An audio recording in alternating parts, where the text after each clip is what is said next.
Welcome to a new edition of the Neon Jazz interview series with jazz saxophonist Wayne Escoffery.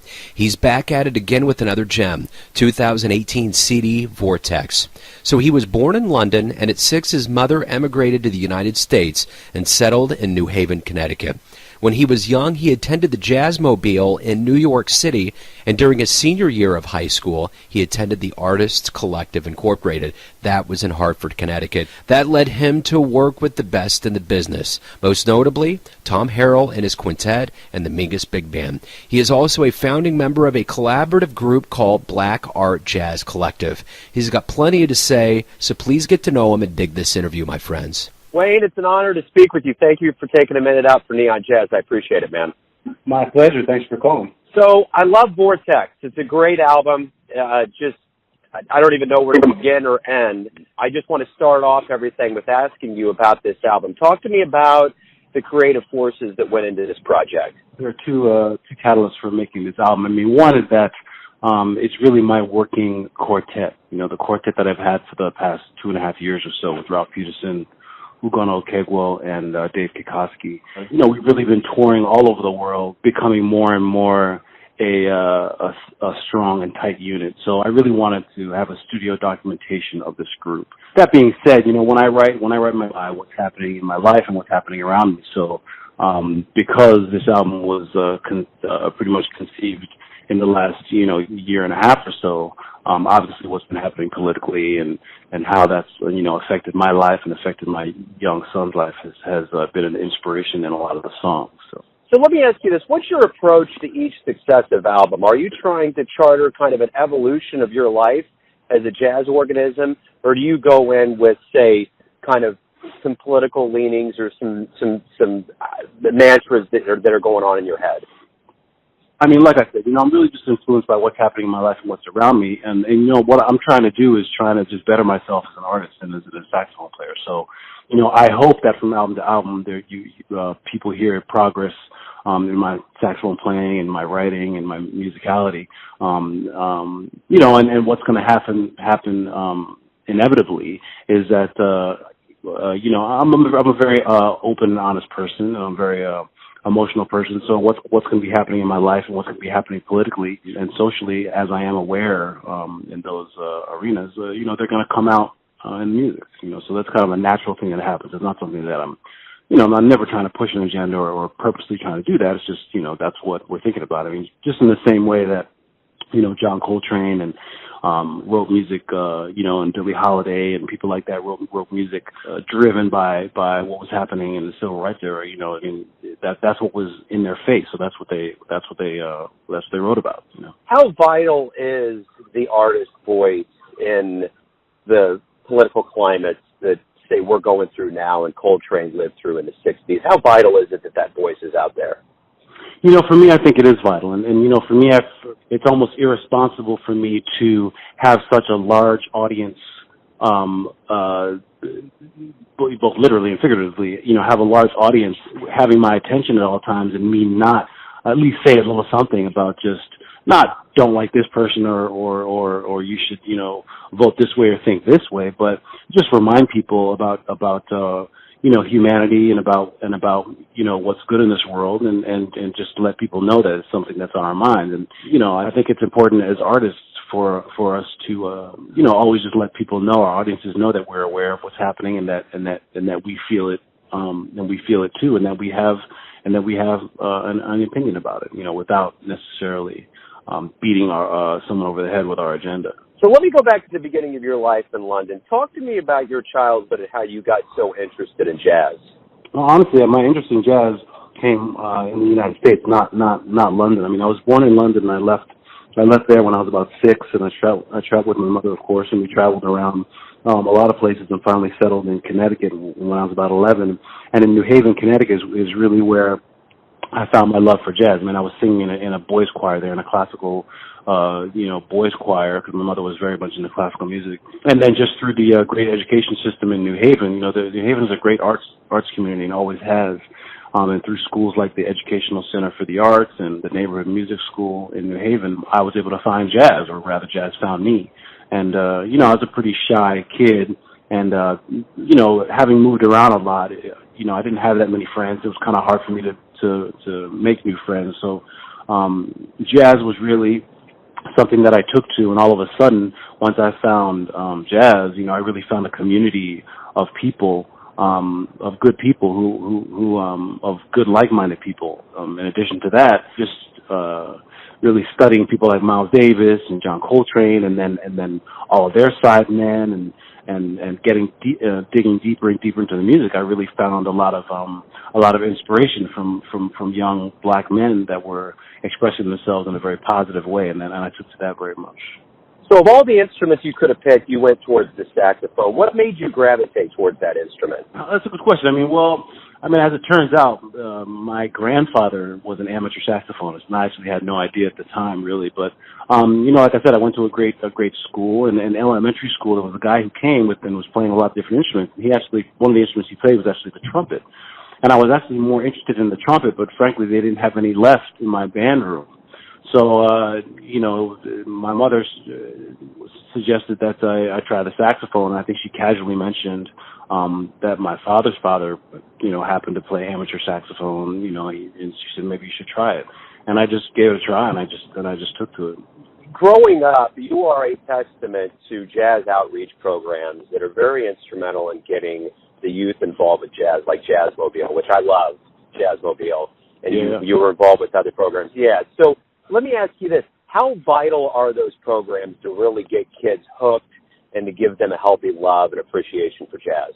I think it's very important. And I think we can't take for granted that people know what this music is, where it comes from, and how an important part of our cultural heritage it is. I'm a little embarrassed to say, but when I first got introduced to jazz, I didn't even realize it was really an African-American art form. I had no idea. I had heard about jazz, but I didn't know. I had no idea what it was. My association with jazz was, some, Dixieland music, done by like some, square guys and with bow ties. I didn't really understand the depth of it, and that's due to lack of education. It's not just educating them just because the music is great, but it's an important part of the American story and the African American story, and it's something that we should all be proud of as Americans. And I think it can really inspire young kids to do positive things like it did for me, whether they end up being jazz musicians or not. From the time you've been a teenager, and even when you were younger, you really took jazz seriously and went after it. When did you decide in your mind that this was going to be your life? Did you hit a point where you're like, I'm going to be a jazz musician, this is my path? I kind of did. I really got introduced to the music in high school, a little bit later than a lot of people, so I was about, 15 years old, 16 years old. And, I pretty much got addicted to the music, and I practiced all the time, was, studying the musicians I mentioned before. And then there was a point where, I had always been very much into psychology as well, and up until that point, I wanted to study psychology in school. And the more I got into the music, I started thinking, well, maybe I'll do a double major. Maybe I'll try, work hard and go somewhere like NYU or somewhere that has a jazz program as well as a great academic program, and maybe I'll be a double major. But then the more I really delved into the music and realized how intricate and how sophisticated it was, I knew that I wouldn't be able to study more than one thing at once. That's just not the kind of mind I have. Some people have that ability to maybe, study two fields and really excel at both of them.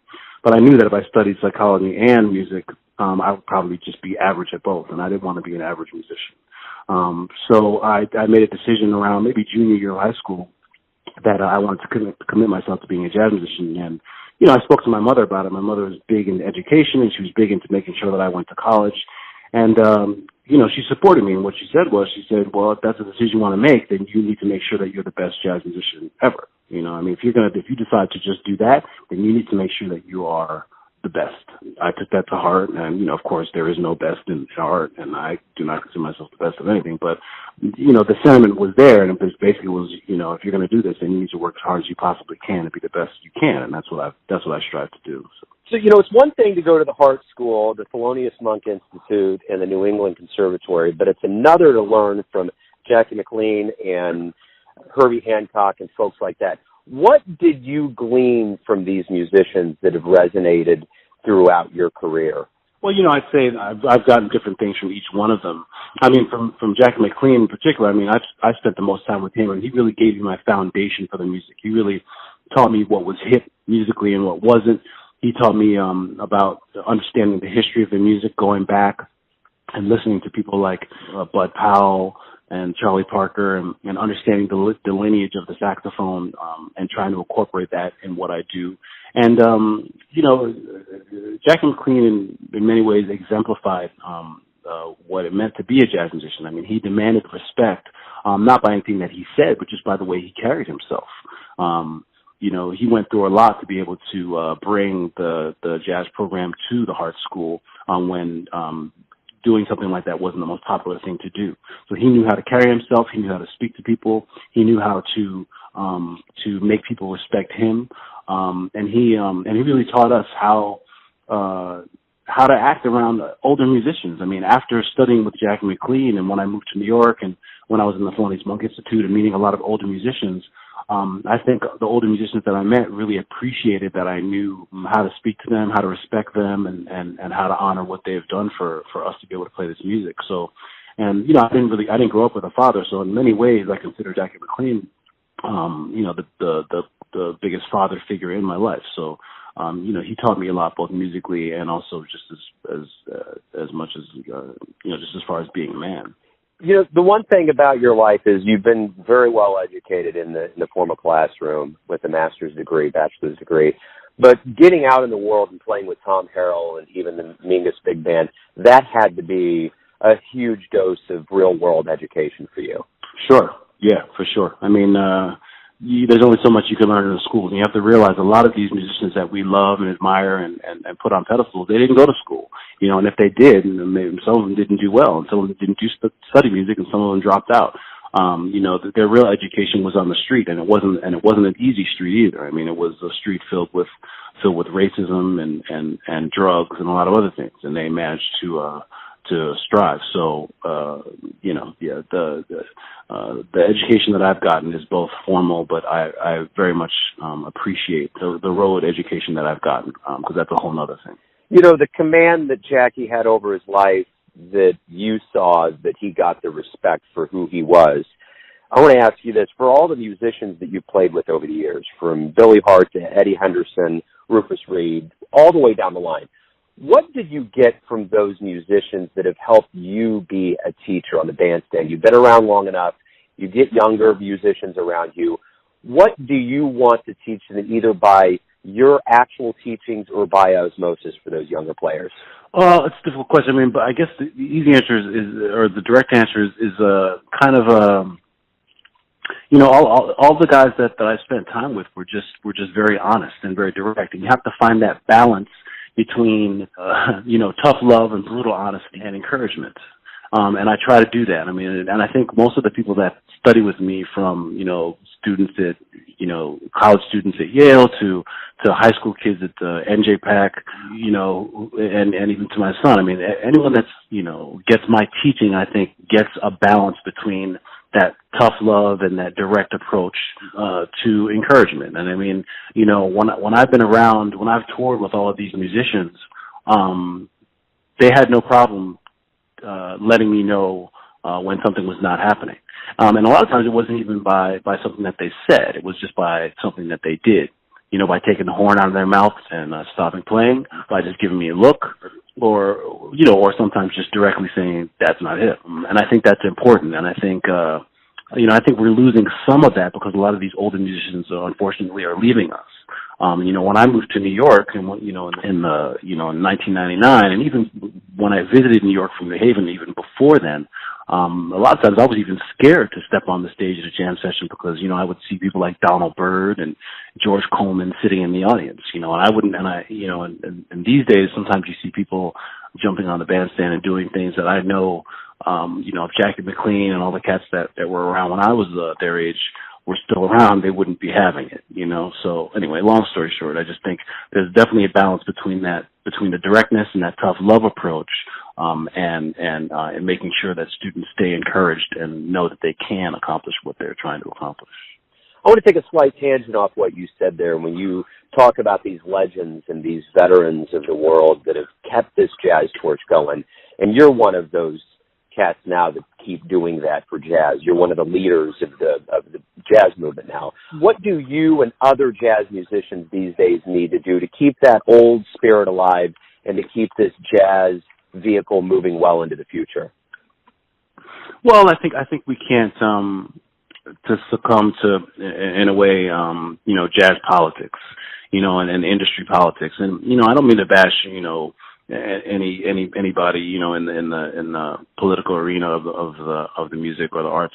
But, we have to realize that just because, everyone's giving a lot of press to, whoever the new person in their 20s is, we're the ones who know what's really happening. We're the ones who know how much substance is in what they're doing and how much isn't. We're the ones who know how much more they still have to learn and how much they do know. And we have to just maintain that integrity and don't get caught up in the hype, so to speak. It doesn't mean to be what I don't like is when musicians my age and older are always dark and negative and overcritical. I'm not a big fan of that. Like I said before, I am a fan of brutal honesty and I am a fan of honesty when it's necessary. And I'm not going to be impressed by somebody just because a magazine said I should, or because they're getting a lot of press at the time. I mean, the path has been set for what the music is, can be, and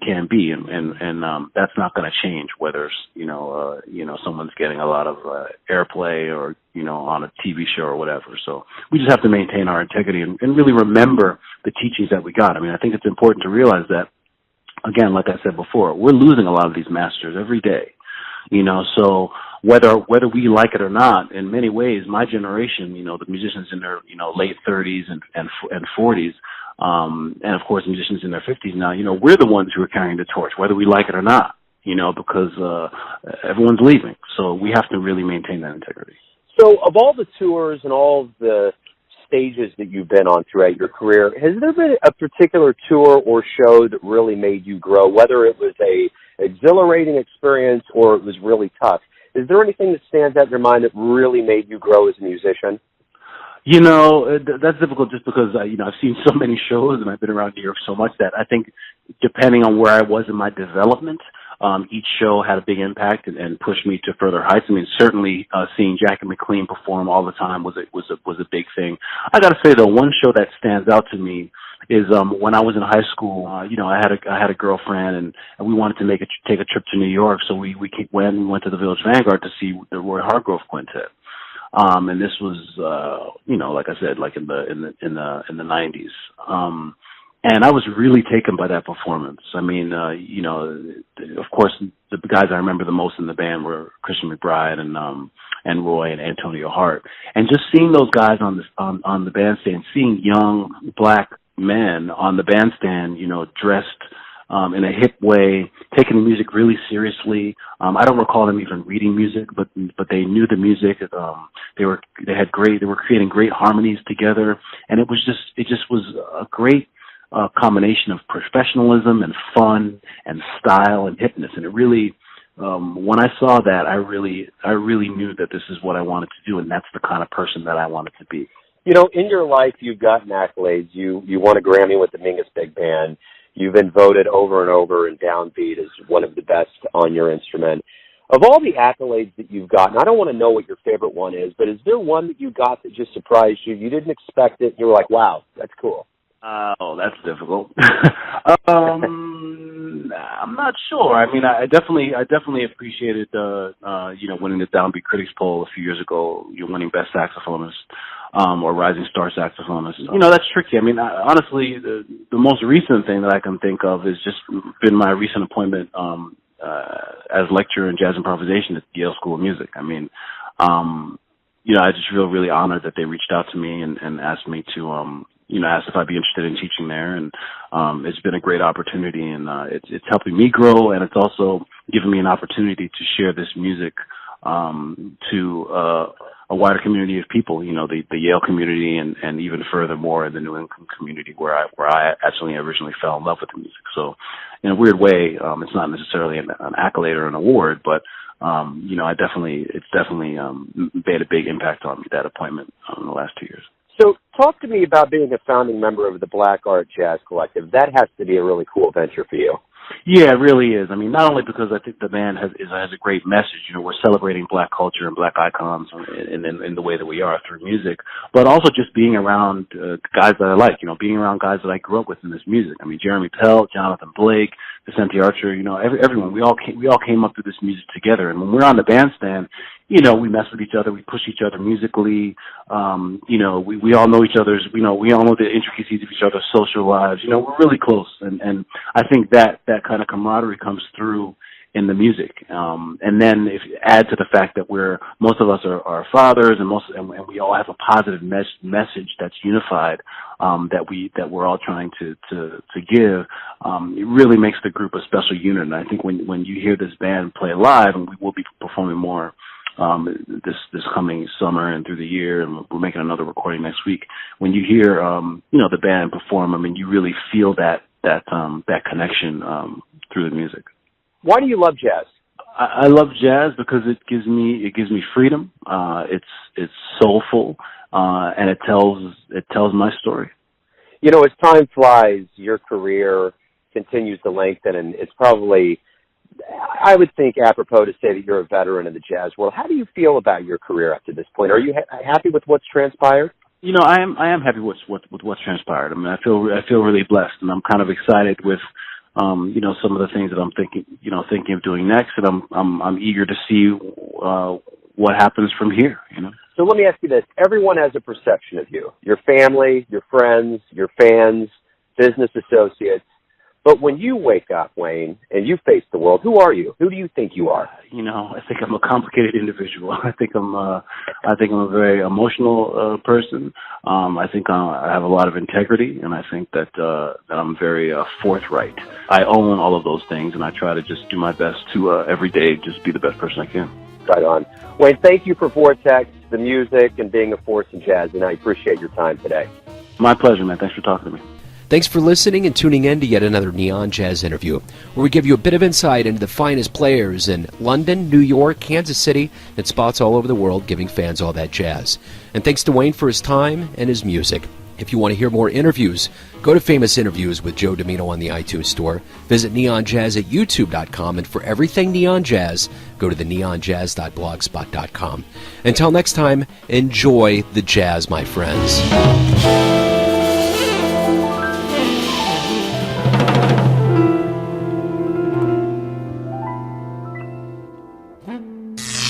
Neon Jazz.